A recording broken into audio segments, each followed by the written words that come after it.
नीति आयोग की रिपोर्ट के अनुसार कौन सा राज्य कक्षा 1 से 12 तक एकीकृत शिक्षा प्रदान करने में देश में अव्वल है?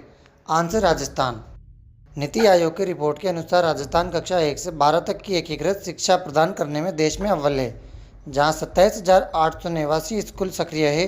1 अप्रैल 2026 से नया शैक्षणिक सत्र शुरू हो चुका है, जिसमें स्मार्ट क्लासरूम, आईसीटी लैब और बेहतर बुनियादी ढांचे पर जोर दिया जा रहा है। भारत में पूर्ण एकीकृत शिक्षा प्रदान करने वाले प्रत्येक 3 में से एक विद्यालय राजस्थान में है। राजस्थानी भाषा। सुप्रीम कोर्ट ने प्राथमिकता से उच्च शिक्षा तक राजस्थानी भाषा को शामिल करने की नीति बनाने और 30 दिसंबर 2026 तक अनुपालन रिपोर्ट पेश करने के निर्देश दिए हैं। राजस्थानी भाषा को आधिकारिक मान्यता देने की दिशा में 12 मई 2026 को सुप्रीम कोर्ट ने एक ऐतिहासिक फैसला सुनाया। कोर्ट ने राज्य सरकार को स्पष्ट आदेश दिया कि वे शैक्षणिक उद्देश्यों के लिए राजस्थान को एक क्षेत्रीय भाषा के रूप में स्वीकार करें। संविधान की 8वीं अनुसूची में राजस्थानी को शामिल करने की मांग अभी भी केंद्र सरकार के पास लंबित है। हाल ही में राजस्थान में वर्ष 2026 की दूसरी राष्ट्रीय लोक अदालत का आयोजन कब किया गया है? आंसर 9 मई। राजस्थान में वर्ष 2026 की दूसरी राष्ट्रीय लोक अदालत का आयोजन 9 मई 2026 को किया गया। इस दौरान प्रदेश भर के 476 अदालतों में कुल 7,77,381 मामले को आपसी समझौते के आधार पर निस्तारण के लिए रखा गया है।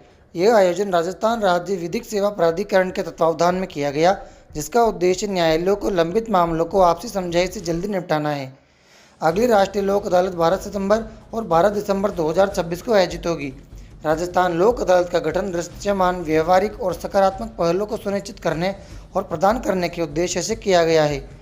भारत के संविधान में निर्धारित समानता और निष्पक्ष निर्णयों को सुनिश्चित करना और भारत में व्याप्त निरक्षरता और गरीबी के कारण इसका महत्व बढ़ रहा है।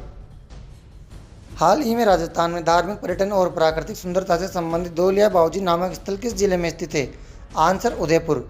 राजस्थान में धार्मिक पर्यटन और प्राकृतिक सुंदरता इको टूरिज्म के मिलन के रूप में धौलिया बावजी गोगुंदा उदयपुर एक उभरता हुआ प्रमुख स्थल है। यहाँ अरावली की 1200 मीटर ऊंची पहाड़ियों पर रोपवे और अन्य पर्यटन सुविधाओं का विकास किया जा रहा है। यह पहाड़ी समुद्र तल से लगभग 1200 मीटर की ऊंचाई पर स्थित है, जो मानसून में बादलों से घिरी रहती है, जिसे क्लाउड पॉइंट के रूप में विकसित किया जा रहा है। रोपवे के साथ साथ यहाँ इको टूरिज्म के तहत पाथवे, पैदल चलने का रास्ता, ट्रेल्स, ट्रैकिंग और व्यू पॉइंट बनाए जा रहे हैं। राजस्थान में वर्तमान में प्रमुख रूप से 7 रोपवे संचालित है, जिनमें जालोर जिले में स्थित सुंदा माता रोपवे राज्य का पहला और सबसे लंबा।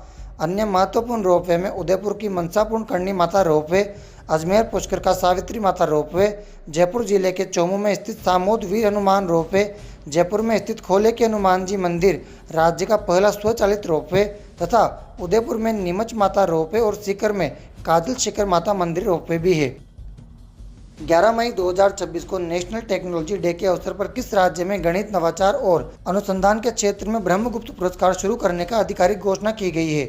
आंसर राजस्थान। 11 मई 2026 को नेशनल टेक्नोलॉजी डे के अवसर पर राजस्थान के मुख्यमंत्री भजन लाल शर्मा ने विज्ञान, गणित, नवाचार और अनुसंधान के क्षेत्र में उत्कृष्ट योगदान देने वाले प्रतिभाशाली व्यक्तियों, वैज्ञानिकों और छात्रों को सम्मानित करने के लिए ब्रह्मगुप्त पुरस्कार शुरू करने की आधिकारिक घोषणा की है। यह पुरस्कार 7वीं शताब्दी के महान गणितज्ञ और खगोल शास्त्री ब्रह्मगुप्त को सम्मान देने के साथ साथ राज्य में विज्ञान, नवाचार और स्टार्टअप संस्कृति को बढ़ावा देने के लिए दिया जाएगा। ब्रह्मगुप्त का जन्म 7वीं शताब्दी में राजस्थान के जालोर जिले के भीनमाल में हुआ था।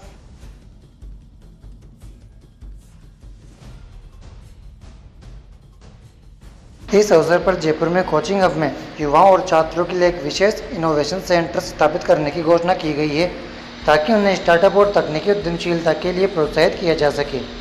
ब्रह्मगुप्त ने ब्रह्मस्फुट सिद्धांत नामक एक ग्रंथ लिखा, जिसमें बीजगणित, ज्यामिति और त्रिकोणमिति पर काम किया गया है। राजस्थान के झुंझुनू जिले की रहने वाली गणितज्ञ नीना गुप्ता ने बीजगणित की 73 साल पुरानी पहेलियों को सुलझाकर अंतर्राष्ट्रीय पहचान बनाई।